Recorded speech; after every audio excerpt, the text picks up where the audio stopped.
What's up, guys? Welcome back to the channel. You guys want to see the best 4-3-3-4 custom tactics that help me get into the elite division and help me get 10-0 on qualifiers. Well, let's go. Let's get into them. This is my level up team. This is what I use on the qualifiers. 10-0, easy peasy with this team. If you can hear my voice, it's a little raspy. It is because I am sick. That is why I'm wearing a muscle tee. I am hot, but at the same time, I'm cold. I don't have any middle ground at all. So hit that like and hit that subscribe button because that'll help me feel a lot better. That is the reason why I haven't made any custom tactics the past few days. I've been only working on the RTG, which I recommend you guys should look into my actual library, into the channel. I've been doing the RTG. I went 19-1 on foot champs with the 1 week RTG. It was very fun, but I know you guys are here for this, for the custom tactics for the 4-3-3-4. So let's get into them. It's going to be this formation right here. This formation is really good to go up against any narrow formation. Excuse me, I'm sorry if I sniffle, if my voice is raspy, you know why. This formation is really good to go up against any narrow formations like a 4-3-1-2, like a 4-1-2-1-2 narrow. It's very good to go up against like a 4-3-2-1. Formations like that, and also when you're going up against like a 3-5-2, which is personally my favorite. That's what I used to get 19-1. I think that's the best formation in the game, and it's really good to go up against this formation too. The reason why it's very good to go up against those formations is because you have these two wingers here, that they just spread out your opponent's defense. You have your cam and your striker. Your cam acts like a shadow, striker, and then you can make one of your center mids join in on the attack, so it just overloads your opponent's defense. So it's very good to go up against any one of those formations. But yeah, those are the most common formations that people are playing right now. So that's the reason why I make tactics to go up against those, right?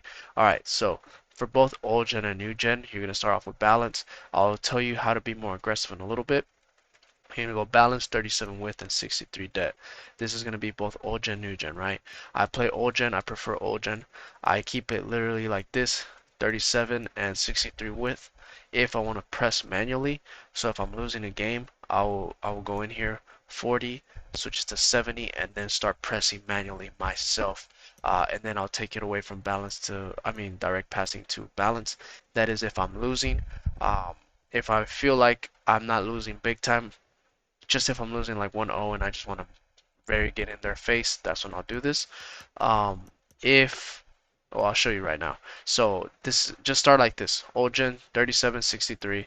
If you don't feel comfortable with defending at such a high line, you can switch it to 60. If not, 57 width or 57 depth. Keep the width as is. This is both old gen. New gen, you're gonna start off 37 width. You can do 63 depth. You can do 60 depth, or you can go as high as 65 depth if you want to be a little bit more aggressive. 63 is neutral. 60 is conservative. So for me, for both consoles, I like 63 dead because that's like in the dead center, right?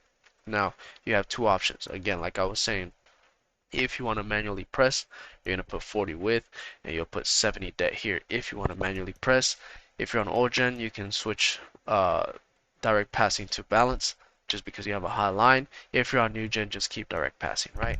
Now, if you are losing big time and you don't want to switch formations because you really like this formation, or you just want to start off very aggressive from the get-go, put press after possession loss, 40 width, debt 70.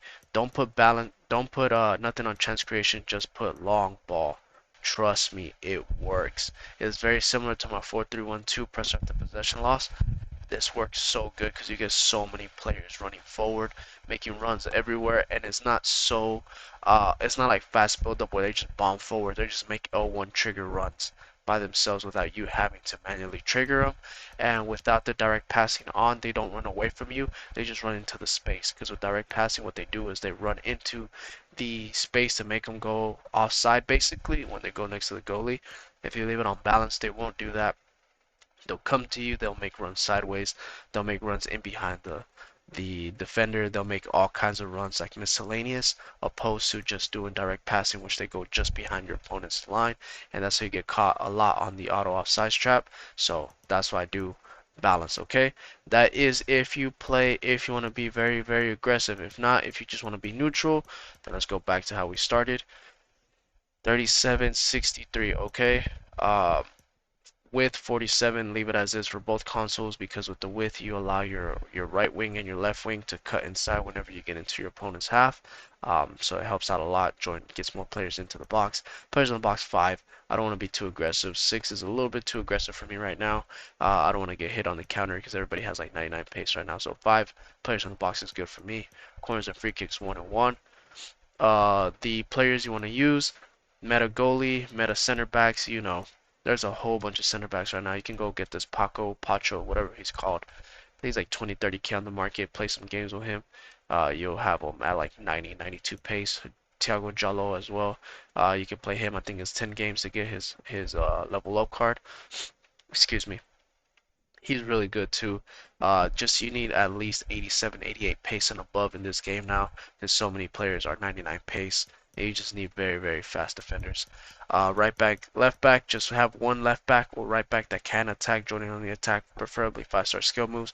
For me, I got this Chao Enrique, very cheap 5-star skill moves. He joins in on the attack for me. So because he joins in on the attack, my other right back is not a full right back. I have him more as a center back, so I get to defend with a back three because he does join in on the attack. So I get a more defensive player here. Your two center mids, just make sure you get box-to-box center mids. There's so many players now. You don't need a tankish center mid. You just need two box-to-box center mid. Get the Satal. He's cheap. Lulu was great too. I play him on one cam and he's magnificent. You can get Cruz, Acuna, so many good players that you can use there as box-to-box. Your cam, try to put a high here or a high medium. For me, I've been playing Cavani there. He gets the job done. He's more big body, more brute, more strong. That's kind of what you need as a cam right now. Like an Nkunku, somebody that has and physicality stats that can help you get into your opponent's face, push him off the ball, stuff like that. Striker, lean body type, fast. Peter Cech, Ferran Torres, somebody like that. Sterling, somebody that can finish, that's lethal on both feet. And then your two wingers, you know who your wingers are, your fastest players on your team. Skill moves if you can. Players that can do cutbacks because you'll be doing a lot of cutbacks with this formation. Let me blow my nose, guys. Give me 1 second. Alright, guys, I'm sorry. I'm just, a little sick. So, goalie comes for cross the sweeper keeper. Both center backs stay back while attacking. That is it. Right back, he's going to be stay back conservative because he acts like a third center back. I've tried inverted, but it doesn't work as well as I want it to work, not in this formation at least. So stay back conservative. Left back, stay back overlap. Now, the reason I have him on stay back overlap is because I can manually trigger him with the L1 trigger, make him go forward with the overlap instruction. If you don't know how to do that, if that's a little bit too difficult, then go ahead and just leave it on balance attack. But if you do know how to trigger him manually by yourself, then do stay back while attacking, so you don't get caught always on the auto offside trap. Or sorry, if you don't get caught on the counter attack. If you don't know how to leave them or how to manually trigger them, put them on balance attack. They can't even get the words out. Then you have two center mids, right? You have one more defensive. He'll be on the right side, stay back while attacking, cover center. And then your left center mid will be more your box to box, like more attacking. He's gonna be stay back while attacking, stay on the edge of the box, cover center. The reason why I have him on stay on the edge of the box is because you will run to the edge of the box.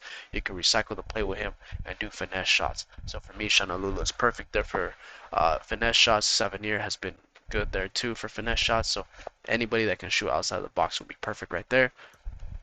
Your cam will be a shadow striker, so just leave him default, get into box or cross. So with default, he doesn't go too forward, doesn't get too back. He just stays right as where a cam is supposed to be, which is perfect because that's where you need him to basically fill in the gaps right in the dead center of the park, so you can start a counter attack with him. Your striker is always going to be stay central, getting behind. If you want to make him more aggressive, then you can put him on stay forward. If you put him on stay forward, he will be on your opponent's on his center back's shoulders, basically making runs out and behind. Excuse me, guys. Alright, guys, that should be the last time I pause this video. Sorry. If you put him on stay forward, he's going to be right on your opponent's shoulder, pushing him, bodying him, and making runs on in behind. So it depends how aggressive you like to play. If you are a R1 trigger merchant, if you like sending people down through balls, excuse me. If you like sending people down with through balls, then yes, put them on stay forward. And if not, just leave them on stay central, getting behind. It just pushes his AI to actually start doing something. And both right mid and left mid, or right wing and left mid, come back on defense, get into box or cross on both of them. You can put cut inside if you want, but that's why I already put the 47 width, so they do cut inside when you need them to cut inside. And that is about it. Oh, and the Comeback on defense instruction allows them to drop deep, so you defend in a 4-4-1-1 because you need two blocks of four to defend in this game. If you don't defend with two blocks of four, then I recommend defending with a block of five and then a three, or something with a five in the back. Those are the easiest ways to defend in this game, especially with cutbacks and stuff like that. So this formation is really good against cutbacks if you know how to run back with your right mid and your left mid, or your right wing and your left wing, I should say, and your center mids, okay? Alright, so those are the full instructions. If I hit 25 likes in this video, then I'll go ahead and press this other formation that I have that's very, very attacking, very aggressive, very counter-attack oriented, that I've been working on for a few days now. They help me get back into games, and it has honestly replaced my 4-3-1-2 press after possession loss. But yeah, guys, go ahead and hit that like, hit that subscribe button. If I get 20 likes, then I'll post that video, and I'll probably feel better. But this is the third day now. I should probably go to the doctor. It's not going away, guys. Oh, well, it is what it is. Alright, guys, I'll catch you guys on the next one, and I apologize that I haven't posted. It's just, as you can tell and as you can hear, this is why. But I'll catch you guys on the next one. Peace.